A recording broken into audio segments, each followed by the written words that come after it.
Herbst Ritchie Synthesizer. Genau, ich heiße Irene und spiele Geige. Harald Hofmeister, Gitarre. Yvonne, Stimme. Okay, super. Was uns heute erwartet, sozusagen euer Konzert, ist es rein improvisiert oder habt ihr sozusagen eine Art Grundkonzept, wie ihr vorgehen werdet heute? Es ist rein improvisiert. Also wir treffen uns halt zum ersten Mal in der Formation und spielen auch zum ersten Mal. Sehr schön. Das ist immer eine Streitfrage, weil wir kennen uns vom Spielen her und ja, schauen, was dabei rauskommt. Ja. Okay, Genau. was jeder zu erzählen hat sozusagen. Ja. Auf der Art. Okay.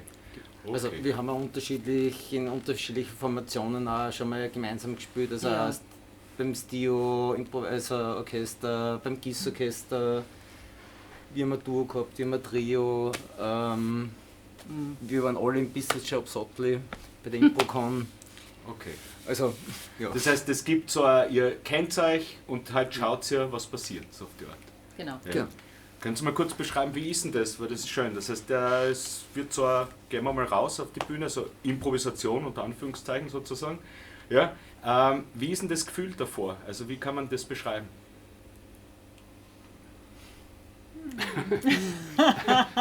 Für mich immer fürchterlich, weil ich bin immer nervös. Okay.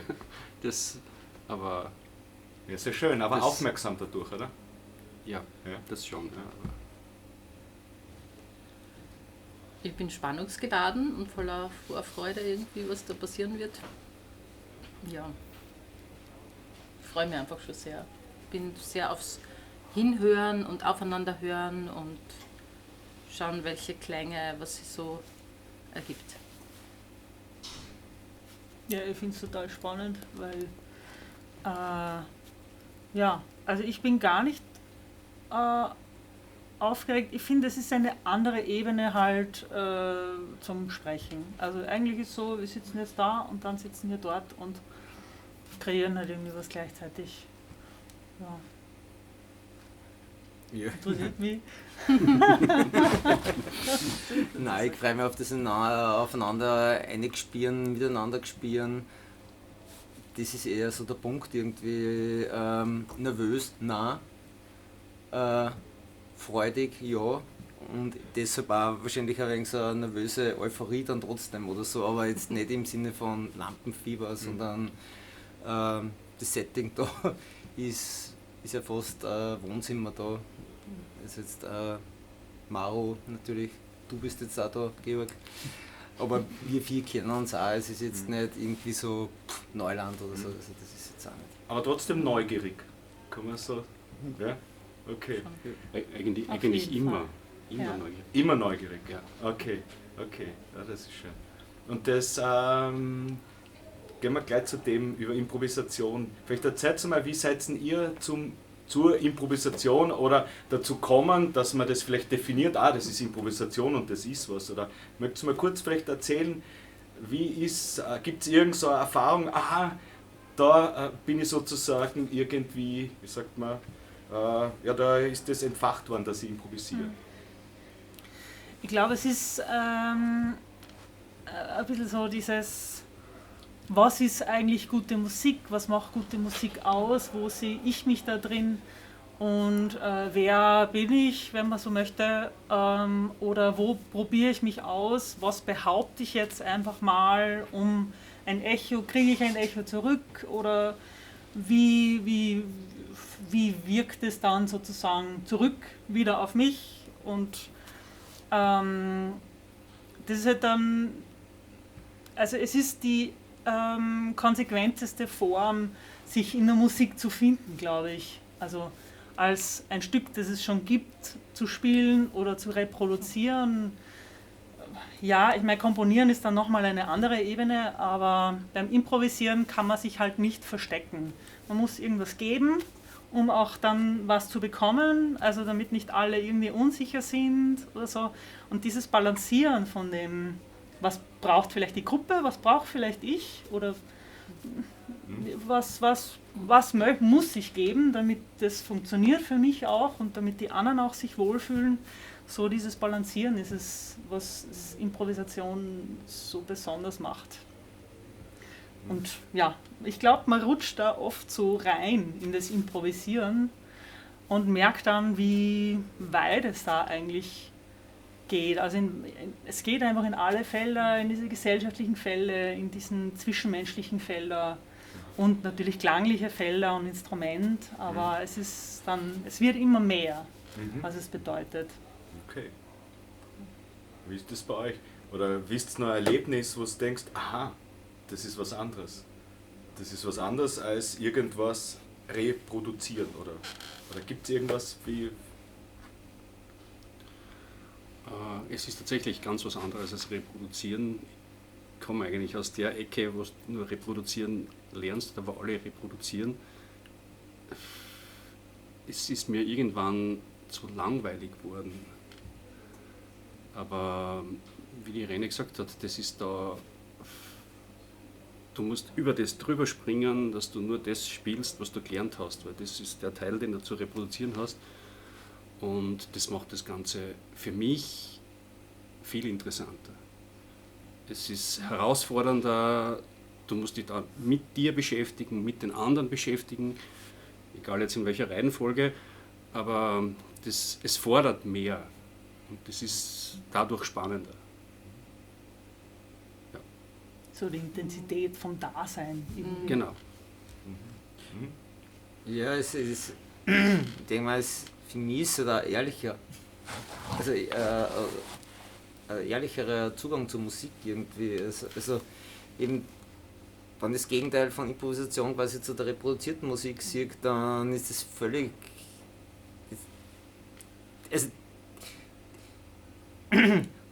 Also wenn jetzt Cover übernehme irgendwelche Geschichten von irgendwelchen anderen Leuten, mit denen ich eigentlich nichts zu tun habe, das interessiert mich mal schon gar nicht.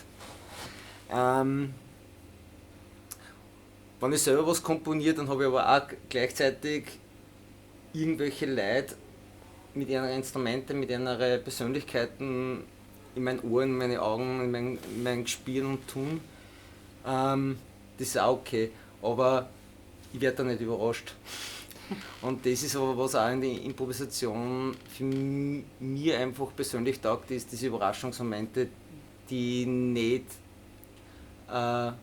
voraussehbar sind, sondern die passieren dann in dem Moment, die passieren auch über den ganzen Abend oder so. Also da passiert einfach mehr für mich als in andere Darstellungsmöglichkeiten, sage ich jetzt einfach mal.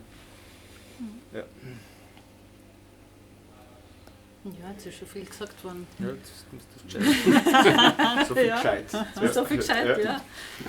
Ja, einfach dieser direkte, verspielte Zugang, das hat mich sehr gereizt. Und auch dieses lustvolle einfach mal tun, ausprobieren, ohne, es gibt jetzt kein richtig, kein falsch, man hört aufeinander, man connectet mit dem anderen oder man übernimmt anderes Material oder ja, spielt einfach damit und erweitert damit auch sein Repertoire. Und die Spielfreude steigt einfach und das ist, ja, macht irrsinnigen Spaß. Es hat auch viel mit Neugier zu tun. Ja? Also aufeinander, auf diesen Prozess und so. Hallo Michi. Das ist schon wichtig oder so. Also dieser Prozess, dieser Neugierde finde ich auch. Und auch dieses, ich will es nicht als mutig bezeichnen, aber wir können natürlich alle scheitern in dem Prozess, aber auch diesen Ausgang kann es geben und das ist auch okay. Ja, und ein Grundrespekt, also auch das, dass man sich gegenseitig das zutraut oder auch sagt, wow, ich habe keine Ahnung, warum der jetzt das macht. Ich höre das an und nehme das auf und dadurch unterstützt man sich halt auch gegenseitig und formt dann auch wieder was Neues, so das aus sich wieder kommt. Also so dieses, also der Grundrespekt, glaube ich, ist auch ein ganz ein wichtiger Aspekt, den man da lernt, weil es geht ja nicht um Wertung, ne? Also dass man nicht denkt, das gefällt mir jetzt, das gefällt mir nicht, was macht der, das finde ich gut, das finde ich jetzt nicht so gut, da möchte ich jetzt nicht so, dass es so ist, und das spielt alles keine Rolle, sondern es ist, also ich höre das ja in dem Moment so, wie ich da stehe, im Publikum würde ich das vielleicht ganz anders hören und jeder erlebt es anders und dessen ist man sich bewusst und deswegen, die eigene Meinung ist da nicht so wichtig und deswegen können, glaube ich, auch diese magischen Momente passieren, wo wirklich was aufgeht und man also denkt, wow, also das sind dann so Geschenke einfach, die man dann bekommt in so einem Konzert. Die passieren halt auch nur mit dieser Offenheit, oder? Genau. Aber das ist ja schön, weil du sagst, Risiko ist auch da. Und wie ist das Risiko der Langeweile? Weil es ist ja eigentlich alles offen, also gibt sozusagen keine Einschränkung. Wie geht ihr damit um, wenn ihr beginnt, mit dem, was ihr selber tut, im Moment gelangweilt zu werden? Gibt es diese Momente? Oder sozusagen, ich reproduziere mich wieder, bin ich noch authentisch? Oder gibt es manchmal oder gibt es da gar nicht? Okay. Nein, oder wie ich glaube, geht ihr damit um? da muss man einen anderen Weg halt finden. Ja, genau. Also es ist so wie in einem Gespräch, wenn es mir irgendein Thema nicht interessiert oder das Gegenüber, irgendwie spürt man das ja doch auch. Und dann, keine Ahnung, schweigt man vielleicht mal oder macht was anderes oder hört mit dem Stück auf. Ja. Genau, oder man genau. Eben. Aber es geht dann nicht irgendwie weiter oder man findet einen Weg, was einen dann interessiert im Gespräch oder so. Gut. Oder es findet ein anderer aus dem Ensemble interessant und übernimmt das und dann ist man ganz verblüfft und denkt sich, nimmt der andere Perspektive auf, wo und du glaubst, dann kommt es auf einmal anders zurück und denkst, eigentlich ist es ja gar nicht so öd, wie ich gedacht habe. Funktioniert ja doch. Ja, gut. Man muss dann vielleicht ein bisschen mutig sein oder je nachdem. Ja. Also jeder geht da ein bisschen anders damit um. Ja. Okay, das ist sehr schön. Und wie soll man das sagen? Wie geht es euch mit den Aufnahmen? Hört ihr euch die irgendwann einmal wieder an? Oder wie geht es ihr damit um? Weil es ja Improvisation aufgenommen, gibt es da irgendwelche Ideen, wie ihr damit umgeht? Oder? Also ich finde es ganz schön, nach dem Konzert ein bisschen zu warten und das dann später anzuhören, weil dann ist es nicht mehr so direkt. Und dann ist es so wie als ob ich im Publikum sitze und uns zuhöre. Ja. Dann ist es einfach anders und dann nimmt man es auch teilweise wieder anders wahr. Ja. Weil sonst ist man so konzentriert auf die Formation, auf die Band oder auf die Personen, mit denen man zusammenspielt und nimmt vielleicht das anders wahr auf der Bühne natürlich, als wenn man es dann zu Hause anhört. Ja. Also Ensembleaufnahmen nach einem Konzert kann ich mir relativ bald anhören. Mit der gezielten Intention, wir gehen jetzt dorthin und nehmen auf, da können Wochen vergehen, bis ich es mir anhören kann. Beim ersten Hören weiß ich, was habe ich da gemacht? Das ist furchtbar. Aber es setzt sich dann, aber eben so situationsabhängig. Aber anhören, also ich höre es auf jeden Fall an. Je nachdem. Entweder gleich oder halt muss ich erst setzen. Ja, aber ich nehme auch nicht alles auf. Also ich finde es gut, also die Momente quasi, die auf der Bühne passieren, für mich, bilden quasi Audioaufnahmen oder Videoaufnahmen bedingt ab oder so. Das ist mir jetzt nicht so wichtig irgendwie. Das ist eigentlich fast was eine neue Ebene oder so, die halt auch dazukommt oder so, oder auch nicht dazukommt, weil manchmal nimmst du auf, manchmal nimmst du nicht auf. Mir fällt es halt auch nicht, witzigerweise. Es gibt natürlich diese Konzerte, wo du denkst, so, boah, hey, heute hat es sich so angespielt. Aber mittlerweile habe ich da eine gewisse Lockerheit, dass ich sage, es muss nicht alles aufgenommen sein, ich muss nicht jede Probe, ich muss nicht jeden Furz quasi rekorden, sondern es ist okay, wenn Sachen einfach auch, wie es auf der Bühne ist, einfach da bleiben. Und da bleiben. Im Kopf bleiben. Und das ist mir, also ich höre mir es eigentlich nur gern an, wenn ich weiß, dass mit dem Material noch was passiert. Okay, also, wenn du es weiter verarbeitest. Wenn ich es weiter verarbeitet, ja. Und nicht, weil ich selber analytisch in meine Sounds geht, das mache ich quasi eher bei meinen Solo-Geschichten mehr, dass ich quasi wirklich so in die Soundforschung gehe und mir denke, okay, die könnten besser klingen und dann übers Rekorden. Aber in die Formationen ist es einfach Dokumentation, also ich habe sicher die Hälfte von den Live-Aufnahmen, wo ich mitgespielt habe, noch nicht angehört. Und die anderen sind einfach welche, wo ich einfach das Gespür habe, da sollte was passieren damit. Das war, oder Momente davon zumindest, die werden irgendwie ausgearbeitet und die horchen wir dann sehr intensiv an. Okay. Aber nein, also dass man irgendwie die Probe anhört vor einer Woche, nur weil ich da probt habe oder einen Jam gehabt habe, nein, mache ich nicht zum Beispiel. Aber nie. Ja, ich höre mir das sehr selten an.